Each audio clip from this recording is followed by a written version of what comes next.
Hello दोस्तों, स्वागत करता हूं आपका आपके अपने यूट्यूब चैनल MMCLC में। आपसे एक छोटी सी रिक्वेस्ट है, प्लीज़ चैनल को सब्सक्राइब करें। MMCLC यूट्यूब चैनल को सब्सक्राइब करें। तो आज का हमारा टॉपिक है हिंदी साहित्य इतिहास में आधुनिक काल। आपको पता होगा हिंदी साहित्य इतिहास में कुल 4 काल है। पहला है आदिकाल,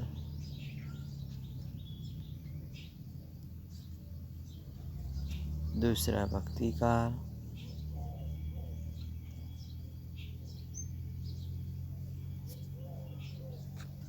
तीसरा रीति काल और चौथा जो आज हम पढ़ेंगे आधुनिक काल। तो ये 4 काल है, इसमें से आज हम चौथा आधुनिक काल पढ़ेंगे। तो शुरू करते हैं। सबसे पहले है भारतेंदु युग, जिसे पुनर्जागरण काल भी कहते हैं। ये 1857 से 1900 ईस्वी तक है। दूसरा द्विवेदी युग, जिसे जागरण सुधार काल भी कहते हैं। ये 1900 से 1918 ईस्वी तक है। तीसरा छायावाद काल, जो 1918 से 1936 तक है। यहाँ पर मैंने 38 लिख दिया है भूल से, यहाँ पर 36 है। चौथा प्रगतिवाद 1936 के बाद, प्रयोगवाद 1943 के बाद, नई कविता 1953 के बाद और समकालीन कविता 1960 के बाद का काल। ये प्रगतिवाद, प्रयोगवाद और नई कविता, इन तीनों को सम्मिलित रूप से क्या कहते हैं? छायावादोत्तर युग। मतलब ऐसे कहीं हिंदी साहित्य में तो कुल मिलाकर एक भारतेंदु युग, द्विवेदी युग, छायावाद और छायावादोत्तर काल, ये कुल 4 ही है आधुनिक काल के अंदर युग। लेकिन 7 भी माने जाते हैं, ये भी सही है। सबसे पहले है भारतेंदु युग। भारतेंदु युग का परिचय क्या है कि 1850 से 1900 ईस्वी तक कालखंड हिंदी साहित्य इतिहास में भारतेंदु युग कहा जाता है। इस युग का नामकरण रचनाकार भारतेंदु हरिश्चंद्र के नाम पर हुआ था। ये देखिए, भारतेंदु नाम है और कवि मुख्य थे, वो थे भारतेंदु हरिश्चंद्र।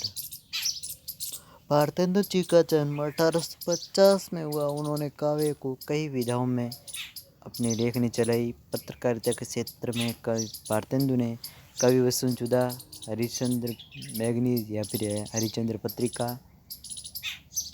आदि पत्र चलाकर प्रथम हिंदी समाचार पत्र उदंत मार्तंड का परंपरा को कायम रखा। दूसरा है द्विवेदी युग। 1900 से 1918 तक की कविता को द्विवेदी युग कहा जाता है। इस युग की साहित्यिक चेतना को नई दृष्टि और दिशा देने में महावीर प्रसाद द्विवेदी, इनका भी ये नाम, इस युग का नाम महावीर प्रसाद द्विवेदी जी के नाम पर रखा गया है। उनके अविस्मरणीय योगदान के कारण इस युग को द्विवेदी युग कहा गया। आगे द्विवेदी जी का पूरा नाम महावीर प्रसाद द्विवेदी था। इन्होंने 1903 में सरस्वती पत्रिका का संपादन किया। सरस्वती पत्रिका ने खड़ी बोली साहित्य के विकास में अप्रतिम भूमिका निभाई। तीसरा है छायावाद परिचय। छायावाद 1918 से 1936 तक चला हिंदी साहित्य इतिहास का प्रसिद्ध अभियान, आंदोलन, कुछ भी कह सकें, जिसमें 4 प्रमुख कवि शामिल रहे हैं: सुमित्रानंदन पंत, जयशंकर प्रसाद, सूर्यकांत त्रिपाठी निराला, महादेवी वर्मा। इस आंदोलन के मूल्यांकन को लेकर इतने अधिक विवाद है कि कुछ लोग इसे आधुनिक काल का स्वर्ण युग कहते हैं। छायावाद शब्द के अर्थ के संबंध में विचित्र परिभाषा कभी तय नहीं हो सकी। छायावाद शब्द के प्रथम प्रयोक्ता मुकुटधर पांडे। ये क्वेश्चन मोस्ट है। मुकुटधर पांडे प्रथम छायावाद शब्द के प्रयोक्ता थे, मतलब बोलने वाले, उपयोग करने वाले। इन्होंने अपने निबंध में 5 प्रकार के छायावाद की विशेषताओं का उल्लेख किया है। व्यक्तिकता, स्वातंत्र्य चेतना या फिर स्वातंत्र्यता, रहस्यवादिता, अस्पष्टता और शैलीगत वैशिष्ट्य। चौथा है प्रगतिवाद। 1900 देखिए यहाँ पर मैंने सही लिखा है 1936, और यहाँ पर भी सही लिखा है, वो पहले उसमें गलत लिखा है। 1936 से 1943 ईस्वी तक हिंदी कविता के इतिहास में एक विशेष आंदोलन चला जिसे प्रगतिवाद कहा जाता है। 1936 में प्रगतिवादी लेखक संघ की स्थापना होने के कारण इसका प्रगतिवाद बढ़ा। वर्तमान में प्रगतिवाद से उन कवियों का आंदोलन से है जो मार्क्सवादी विचारधारा के आधार पर अपने विषय का वस्तु और रचना प्रक्रिया निर्धारित करते हैं। ऐसे कवियों में केदारनाथ अग्रवाल, त्रिलोचन शास्त्री, गजानन माधव मुक्तिबोध, नागार्जुन, रामधारी सिंह दिनकर ये प्रमुख है। आगे बढ़ते हैं। फिर एक बार रिक्वेस्ट करता हूँ कि प्लीज़ हमारे चैनल को सब्सक्राइब करें। 5वां है प्रयोगवाद। आधुनिक हिंदी कविता के इतिहास में सन 1943 में अज्ञे द्वारा संपादित तार सप्तक के प्रकाशन के साथ ही एक नया मोड़ उपस्थित होता है जिसे प्रयोगवाद कहा जाता है। इस संकलन में 7 कवियों की कविताएं शामिल थी।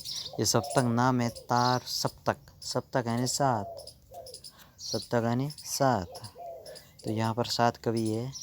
रामविलास शर्मा मुक्तिबोध, गजानन माधव मुक्तिबोध है, सच्चिदानंद हीराचंद वात्स्यायन अज्ञे, गिरिजा कुमार माथुर, नेमिचंद्र जैन, प्रभाकर माचवे, भारत भूषण अग्रवाल। प्रयोगवाद में प्रयोग शब्द नए जीवन सत्यों को पाने की बेचैनी का द्योतक है। अज्ञे ने तार सप्तक की भूमिका ने प्रयोगशील शब्द का प्रयोग किया है, इसे जीवन सत्यों के अन्वेषण का माध्यम बताया है। छठा है नई कविता। नई कविता छठे दशक की कविता है। अज्ञे ने 1951 में दूसरा सप्तक प्रकाशित किया और यहीं से प्रयोगवाद नई कविता में रूपांतरित हो गया। लास्ट है समकालीन कविता। सामान्य तौर पर 1960 के बाद की संपूर्ण कविता को समकालीन कविता कहा जाता है। इसके अंतर्गत कई प्रकार की प्रवृत्तियाँ विकसित हुई, जैसे अकविता,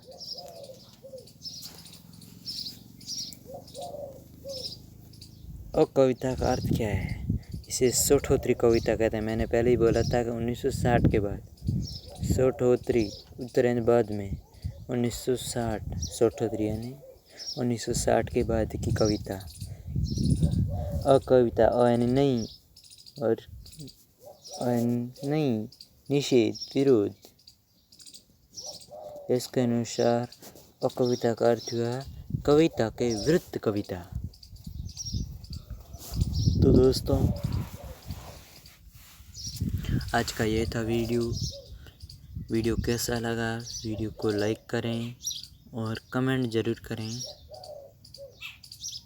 आपके कमेंट का जवाब दिया जाएगा।